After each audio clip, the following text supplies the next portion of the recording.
Welcome, everybody, to our web chat about the White House Conference on Aging. I'm Joe Baker, the president of the Medicare Rights Center, and this is our inaugural web chat. We've gotten tons of interest in this and a lot of questions from you all about the White House Conference on Aging, but also about a lot of other subjects. So not sure we're going to get to everything today, but we've decided to do more of these web chats, and so keep your inbox. Keep looking at your inbox, and we'll tell you about future seminars and other chats that we'll be having. But today, of course, we're going to talk with Nora Super, who is the executive director of the White House Conference on Aging. Nora has been an expert and a real worker in the field of aging for many, many years. Prior to becoming the executive director for the White House Conference on Aging, she was at the Health and Human Services Department in the Office of the National Coordinator for Health Information Technology. So working on health information technology, a burgeoning field, as you all know. Before joining the government, the federal government, she served as the director of the Federal Government Relations for Health and Long-Term Care at AARP, or ARP. And there she really championed the rights of elders and people with disabilities for healthcare reform, Medicare, Medicaid, long-term care, and prescription drugs.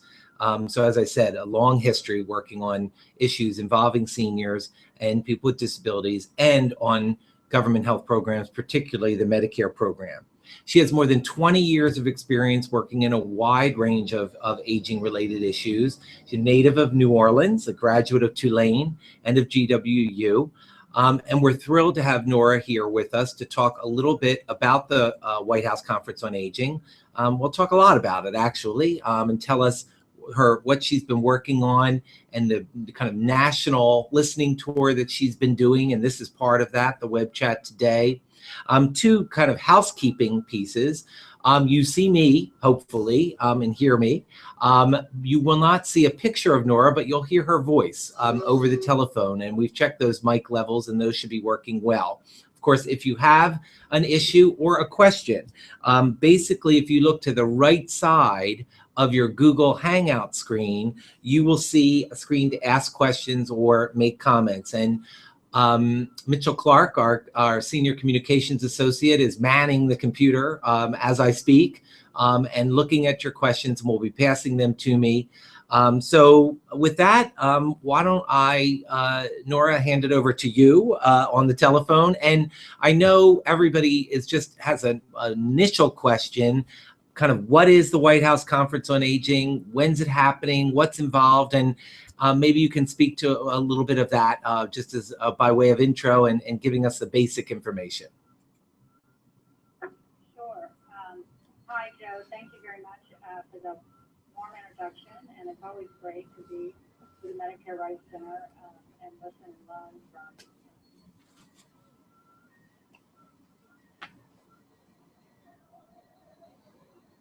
It's a pleasure to participate in this call and to discuss the current vision of the 2015 White House Conference on Aging.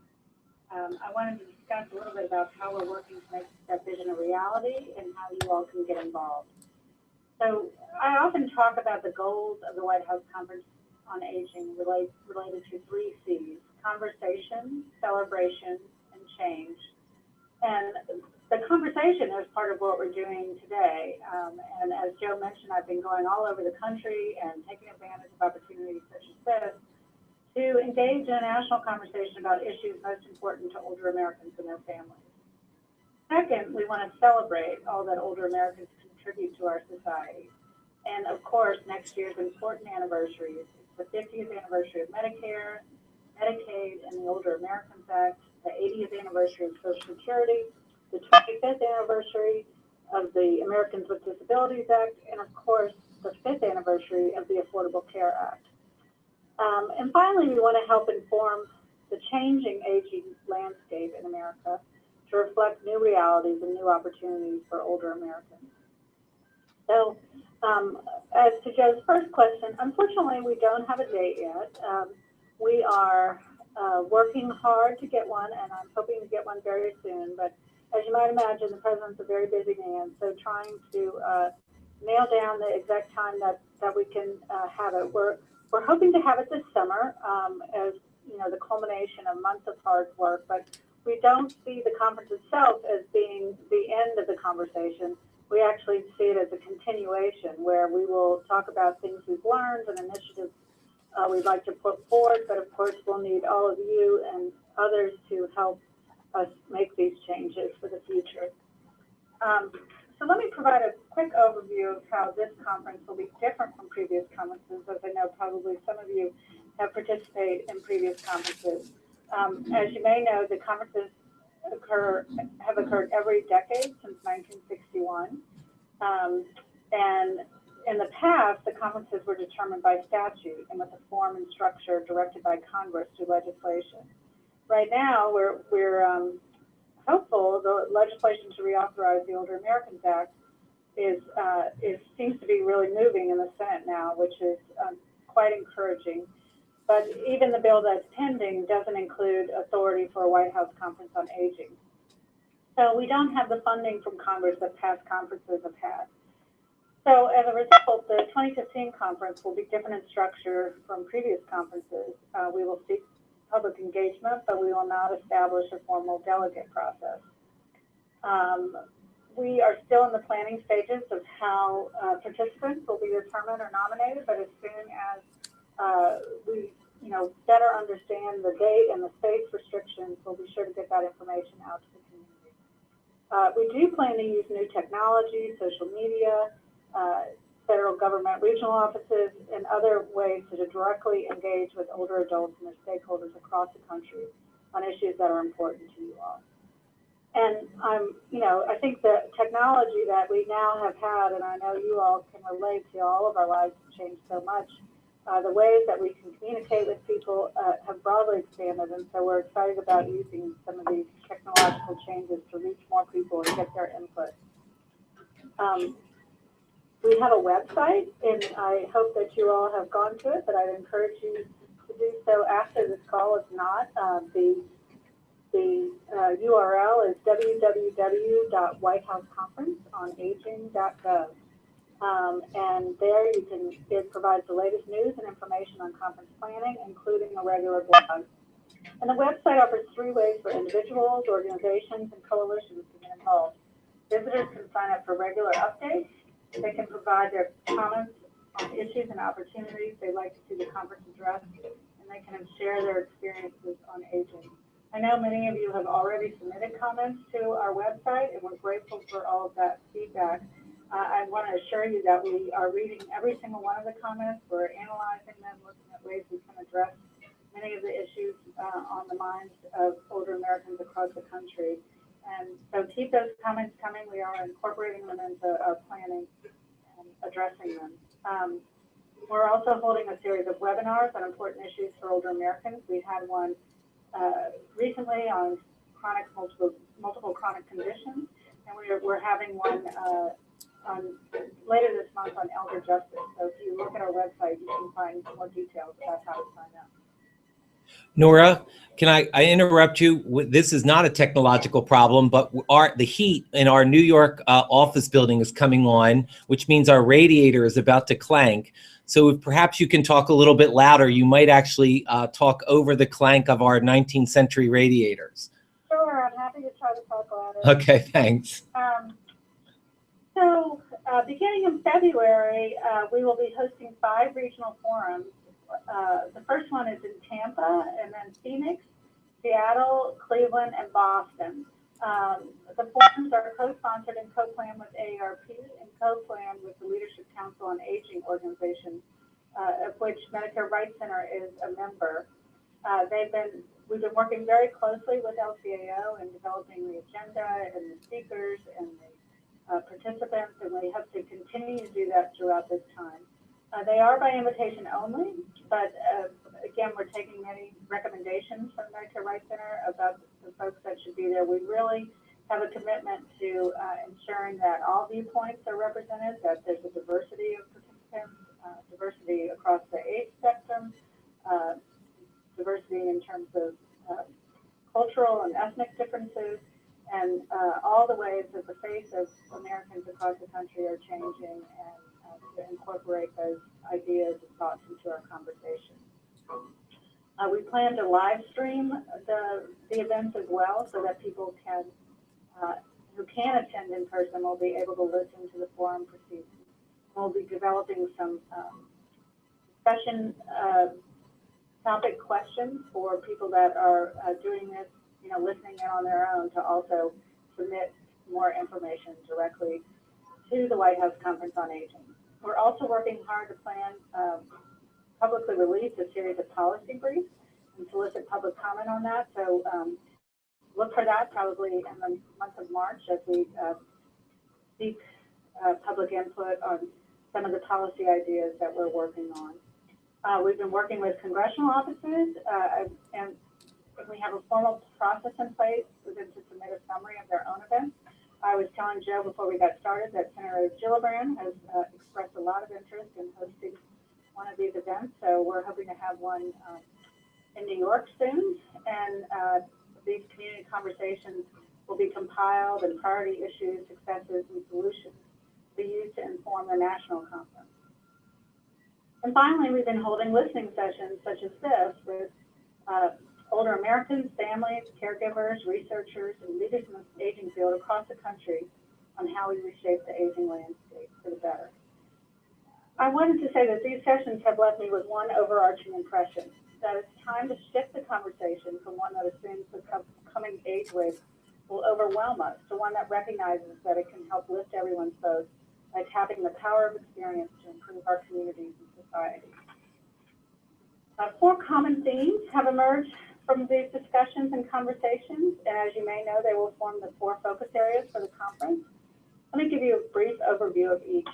Our first focus area is preparing for financial security in retirement. Historically, we've looked at a secure financial foundation as a three-legged stool with support from Social Security, pensions, and savings or investments. But private pension options have been changing, and fewer workers spend their careers with a single employer. So the sources of retirement security are changing too. And as you all know, health and long-term care costs can take a big chunk out of any retirement savings.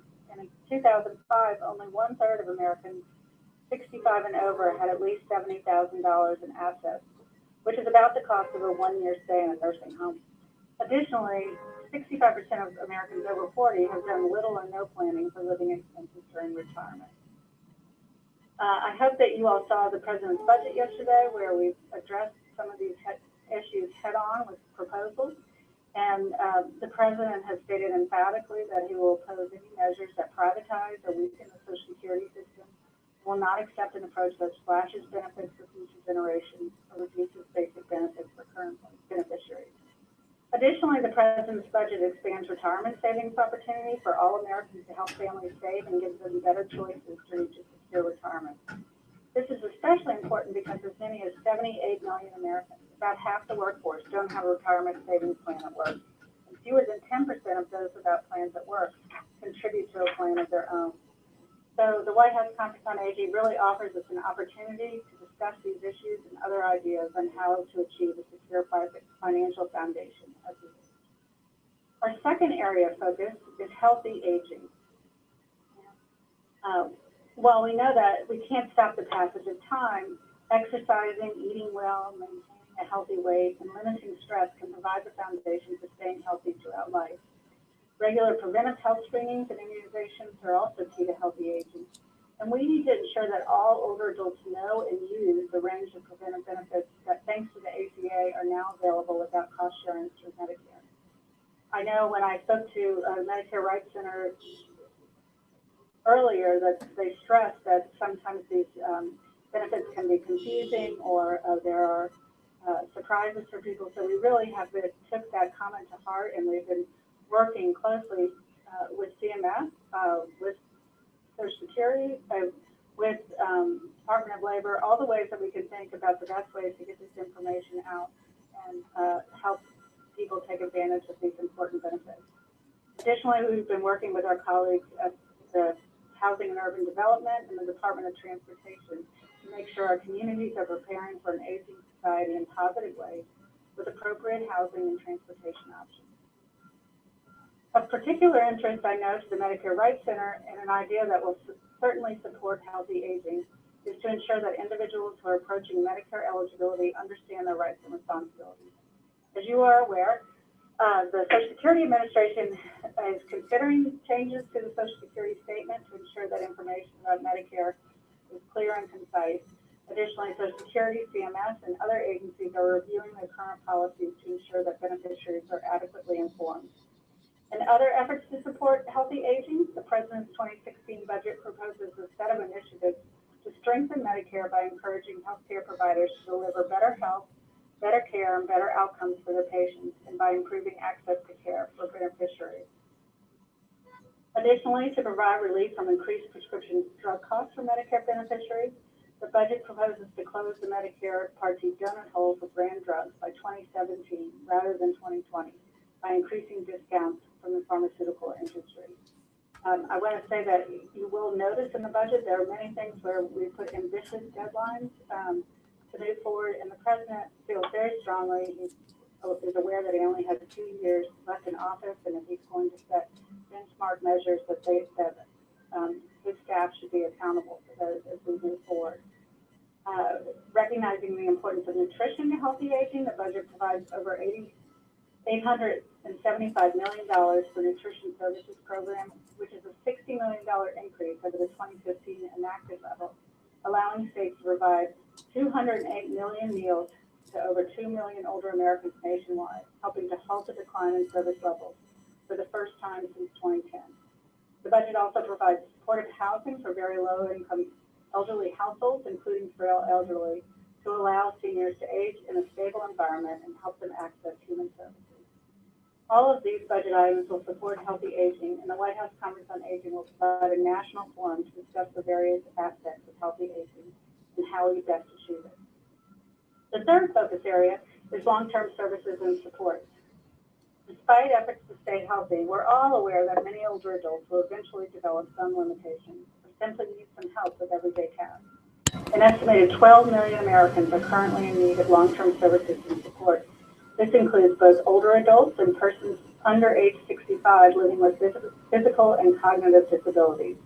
By 2050, the number of Americans needing long-term services and supports at any one time is expected to double from 12 million to 27 million. But when additional help and support is needed, we know that the vast majority of it is generally provided at home by family members and friends, but almost 35% of older people have to pay for long-term care services, raising issues of access, affordability, and quality. Now, I know that you all know that Medicare does not pay for long-term care services, but many people don't realize that until they actually need long-term care services. And Medicaid pays only for those with limited financial means. Long-term care insurance is costly and can be difficult to purchase. Less than 3% of Americans have a long-term care insurance policy. To respond to the desire for older adults and people with disabilities to live independently in their communities, the President's budget expands and simplifies eligibility to encourage more states to provide home and community-based care in their Medicaid programs. The budget also proposes expanding and improving the Money Follows the Person rebalancing demonstration, which helps states provide opportunities for older Americans and people with disabilities to transition back to the community from institutions. And we've heard in all of our conversations throughout the country that caregiving is placing a tremendous toll on people who are providing care to their loved ones. The budget proposes a new family support initiative which will assist family members supporting older adults or people with disabilities across the lifespan. It will complement nearly $50 million in new resources for existing aging programs that are already providing critical health and supports to seniors and their caregivers, such as respite and transportation assistance. Finally, our fourth focus area is to prevent abuse, neglect, and financial exploitation of older adults. Elder abuse undermines health and hope. It causes unnecessary illness, injury, suffering, and premature death. And as Americans live longer and technology becomes increasingly sophisticated, older Americans can be more vulnerable to scam artists and others seeking to exploit them for financial gain, as well as vulnerable to abuse and neglect. Elder abuse impacts elders across all economic, racial, and ethnic lines, and regardless of where they live, in their home, in a family home, or in a nursing home. People living with dementia are at a higher risk and can be especially vulnerable to financial exploitation as cognitive ability decreases. That's why we're working hard to on the Elder Justice Act, which is part of the Affordable Care Act, and the President's new budget would include $25 million more in discretionary resources for Elder Justice Act programs authorized under the Affordable Care Act. These resources will support standards and infrastructure to improve detection and reporting of elder abuse, grants to states to pilot a new reporting system, and funding to support a coordinated federal research portfolio to better understand and prevent the abuse and exploitation of vulnerable adults. Like the President's budget, the White House Conference on Aging will help focus the spotlight on issues of elder abuse and elder justice. In the coming months, I'll continue to engage in a national dialogue with Americans of all ages to help define these 4 issue areas and to further sharpen our overall vision of the conference. We want your voice to be part of this conversation. We welcome your thoughts, including on our website, at listening sessions, and at other community activities. And we want to ensure that your issues are adequately reflected in the work of the conference and that they help to shape our agenda. With that, I'd be happy to take any comments or questions and to hear your input and ideas on the upcoming White House Conference on Aging. Thank you. Thank you, Nora. And I know Mitchell is furiously writing down questions that we're getting from folks that are listening and watching. A few things, I think, just to comment on some of what you said. I think, the thing that you've learned from your listening sessions about the power of aging. So often we hear on the news or in other spaces about how there's this, wave of older people, or the demographics are destiny. And it's always portrayed as a kind of either a crisis or a problem. And, I see it, of course, and I think you're saying the same thing. The people that you're talking to see it as a tremendous opportunity that we can harness the combined experience of this aging population. After all, it's a symbol of the great success of programs like Medicare and Social Security, that we do have an aging population. And I recently was at a forum where they talked about the fact that the whole entire world's population is aging because of advances in medical care and medical technology, et cetera. So this is not just an issue that the United States is dealing with, but many countries are dealing with. And it's a good thing to deal with. And I think, the 4 issue areas that you're talking about in the context of the White House Conference on Aging are certainly areas that we see again and again come up as issues that are, in some ways stress points for people with Medicare. And in particular, you mentioned long-term services and supports and caregivers. We get a lot of calls from caregivers. A lot of our volunteers come to us as volunteers who have been caregivers and want to continue to give back, as well as this idea of making Medicare coverage better, not only what's in the President's budget, but some of the other things that we're thinking about. But you talked about decreasing the donut hole. We still get a great number of calls from people who are hitting the donut hole and don't know how to afford their drugs, or otherwise have been, don't know how to get access to care. One of the biggest issues that we have, and one of the biggest calls that we get, is dental care. And I'll get there in a second. But one thing that you said, and I was so heartened to hear this, and we had a forum this morning with our volunteers where I spoke with them directly about some of their questions. And one was about how come people don't get a notice when they turn 64 to tell them about what they need to do to enroll in Medicare. And I'm so glad that you and your colleagues at the White House and others that we've discussed this with at the Center for Medicare and Medicaid Services are really taking this up, because I think it's good news, not only for us as an advocacy organization and consumer service organization, but we think it's a good time letter. You're becoming eligible for Medicare at 64. This is what you need to do. And so many people can avoid mistakes that way.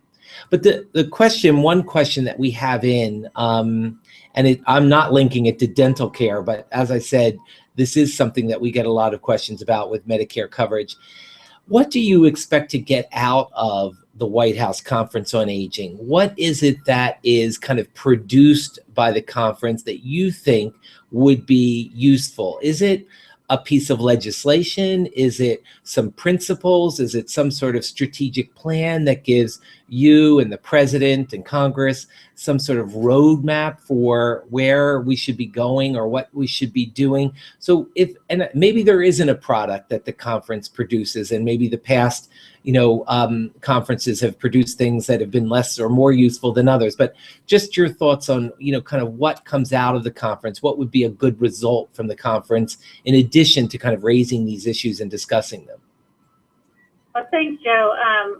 You raised some really excellent points, and I agree wholeheartedly that Medicare is a great program, but we need to make it easier for people to understand it so that they can take full advantage of the benefits and not be penalized for information that they're not aware of.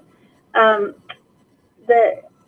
I mentioned, we're developing 4 policy briefs right now. We've had to be creative because we don't have the appropriations or the regulatory authority to do many things that pass White House conferences on aging, but we really are committed to getting input from people. So we're going to be releasing policy papers on each of the 4 topic areas with some discussion questions for people to respond to, and helping us pave a way to move forward.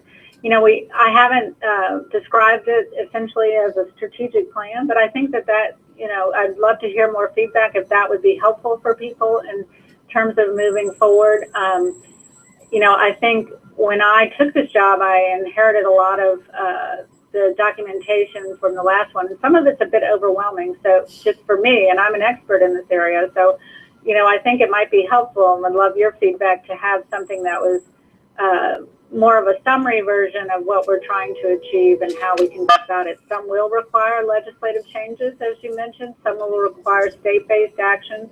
Some will just, as you mentioned, the positive aspects of aging. Some is just really untapping the potential we have in older Americans, communities, volunteers, people that, are dedicated to work on these issues in their communities, who, by volunteering is not only really helps those who are in need, but it's also proven to keep people healthier and more active as they themselves age. So it's really a win-win type situation.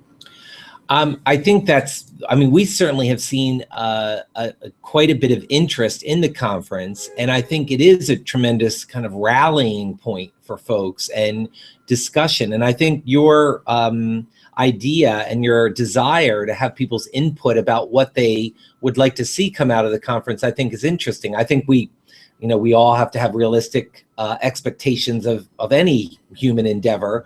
But, that idea of some sort of roadmap or, a combination of kind of concrete results, but also aspirational results, because we know a lot of this of our goals and various things will take more than 2 years, 4 years, maybe even 6 years or 10 years to get done. But I really thank you for soliciting that input. And I take it, just to kind of take stock here, you've talked a little bit about the website, well, quite a bit about the website and what's available there. I take it that you're really trying to engage folks through the website. And I know that you're collecting stories, I believe you are, at the website about, a variety of issues. Correct me if I'm wrong. And what kind of things are you looking for? What kind of feedback or stories are you looking for in that regard? Well, I think the stories, as you know, can be quite powerful in demonstrating some of the challenges that folks are dealing with in their own families and lives. And one of the things that we will offer some quotes that people have given us in the policy papers that help give that human perspective. I just offer one that we got last week from a woman who was diagnosed with multiple sclerosis in her 30s. She talked about the importance of disability insurance for helping her move forward, how it's something that you don't plan for, you don't think it's going to happen to you, and how these programs really help people have full lives, and the importance of them. And so I think too, what we'd like to do is really put a human face on many of these issues and who's being impacted by them and what can we do to better serve people so that it's not just a number on a budget sheet, but rather really understand how important some of these programs are and initiatives to help real individuals and their families. One of the things you talked about, and we have a question here about it, and I'm going to combine two questions, is I know you mentioned the Older Americans Act, and you know the relatively good news that it looks like it's going to move through the Senate. You know, always you know, until it gets to the president's desk, it's not there. And also a question. And so talk if you could, you know, maybe talk again a little bit about what's in the Older Americans Act, what things you think the president's budget in particular could complement what's there and add to what's there. And particularly we have a question about, you know, home care services. So a lot of long-term services and supports are paid through by Medicaid, very little by Medicare, as you said earlier. But also there are other programs that have been authorized through the Older Americans Act, et cetera, that can provide funding for long-term services and supports. And is that something that's, you know, I think you had said that there is some funding added in the president's budget. Maybe you could elaborate a little bit on that. Sure, I would be happy to. So there are a couple of things that I would point to. First, just to, you know, state that the president is fully committed to supporting the reauthorization of the Older Americans Act. And in fact, you know, in last year's budget, there was some money dedicated to the White House Conference on Aging, but by this year's budget, you know, we were already underway without any funds, so it's a little too late. But have continued to talk to folks on the Hill. You know, I think the latest movement out of the Senate Health Committee, where we have a real bipartisan effort with Senator Alexander and Senator Murphy, as well as Senator Sanders and Senator Burr, we really made a tremendous headway to move forward. A lot of the issues have more to do with the formula funding.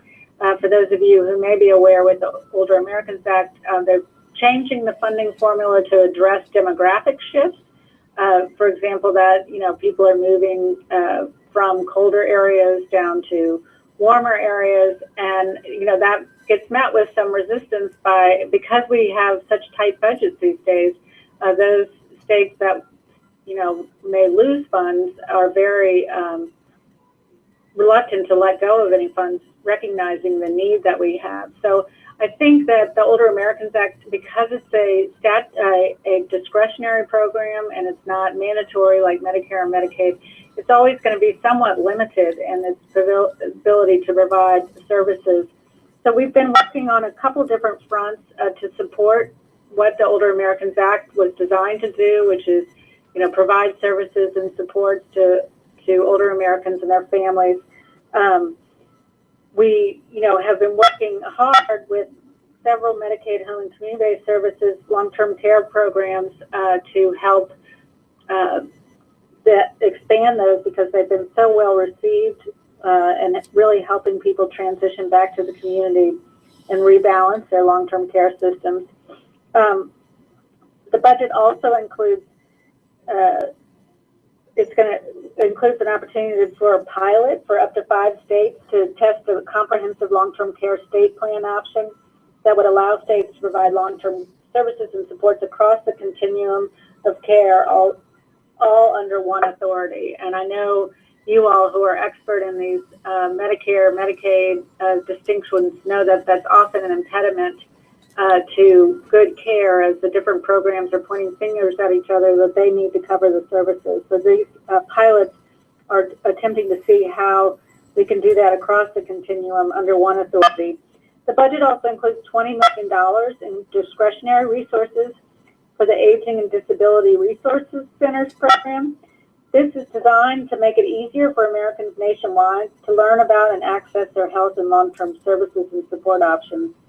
These Aging and Disability Resource Centers support state efforts to create consumer-friendly entry points into long-term care at the community level. And again, we're trying to find, you know, develop the notion of no wrong door, that people who try to get services, can get the information that they need when they need it. And then I would just mention too that nutrition assistance has been one that we've heard a lot.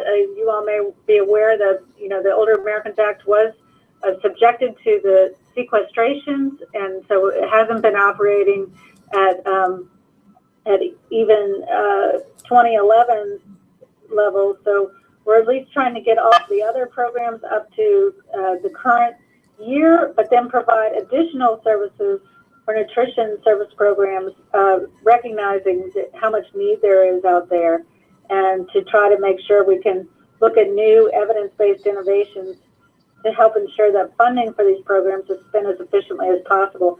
I just want to mention too, my colleagues in the Administration for Community Living have been working hard with many of the service providers on business acumen, recognizing the need as the systems change, not only in Medicaid, but in Medicare and contracting with plans and providing services, of how to help those who have traditionally provided these services and supports to understand how to submit a contract, how to get awarded the contract, how to, you know, just become more professional in the way that they approach their services, which requires, you know, developing an evidence base to show how these services can make such a difference. So there's been a lot of effort and focus on that, and I think we've seen a lot of progress throughout states that have participated in this. And, you know, people, as you know, who serve these populations are really dedicated to what they do and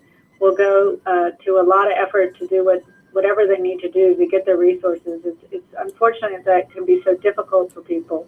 But I can tell you, as I've gone around the country, how much I admire all of the people that I've met that are working in their communities to bring these services to people, and with such dedication and sense of mission.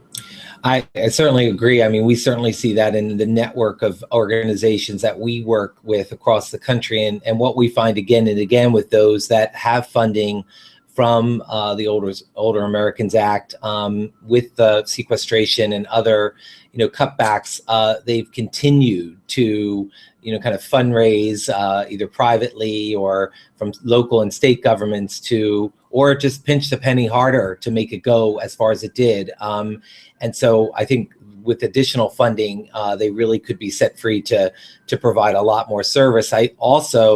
I know New York and other states have really focused on this, as you were calling it, the no wrong door, which is, you know, I think the right way to handle this.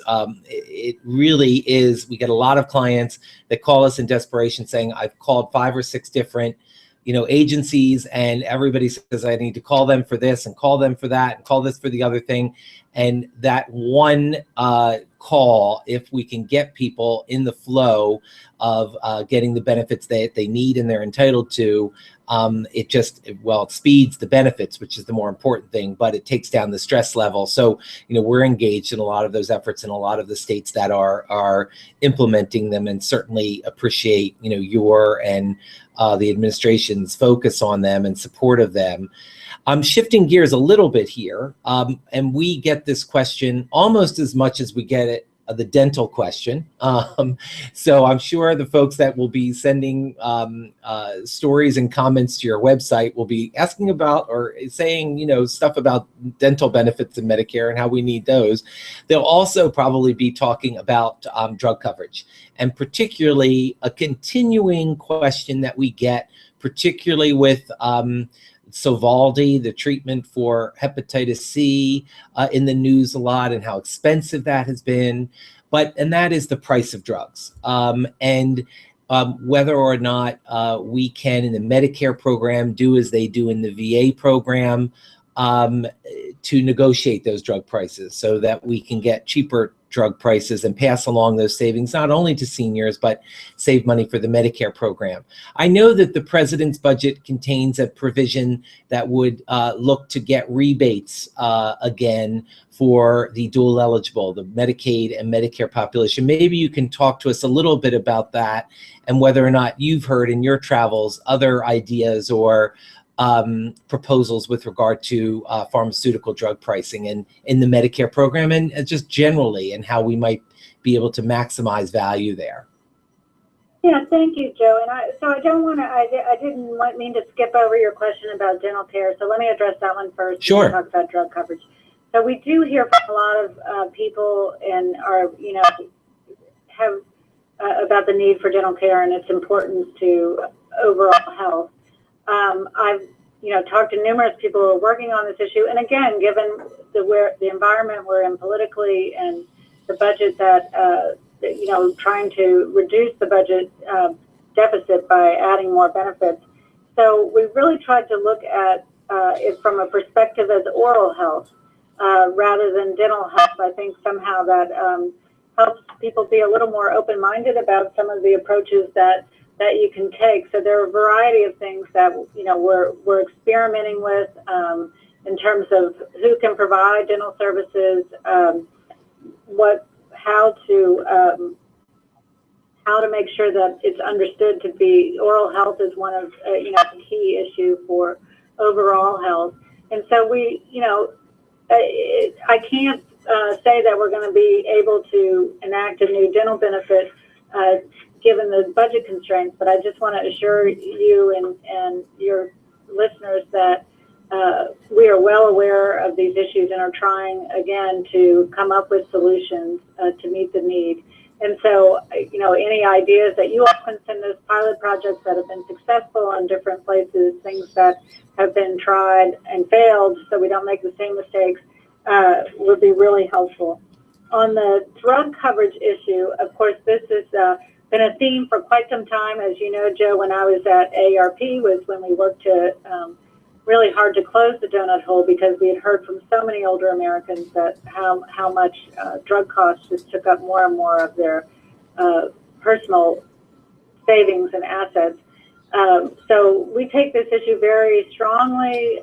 We really, the Baldy case, as you mentioned, I think, was something that was not anticipated in terms of the cost that it's had on the Medicare program. And it's really made people wake up and focus on, how can we do something about these exorbitant drug prices. So Secretary Burwell is very committed to this issue. Every discussion I've heard her talk about the budget this week, she's raised drug costs and working together. And again, we, given the leadership change in the Congress, we really are trying to build some bridges on some efforts that we can work together to reduce drug costs because it affects so many of us. And so we are open to suggestions and people that we can work with and move forward to find some solutions. Well, that's great. I mean, I think, as I was saying, we have been supportive of the president's proposal to once again look for and get the rebates that when we enacted Part D back in 2006, we kind of gave up and for dual eligibles. And we think that's a great first step to certainly creating additional savings for the Medicare program. But once again, as you've so often asked us to identify, from the, thousands of people that we talk to nationwide, again and again, we hear about dental. And I'll start saying oral health now. I think that's a great way to present it. And we do have some ideas there, which we'll share with you.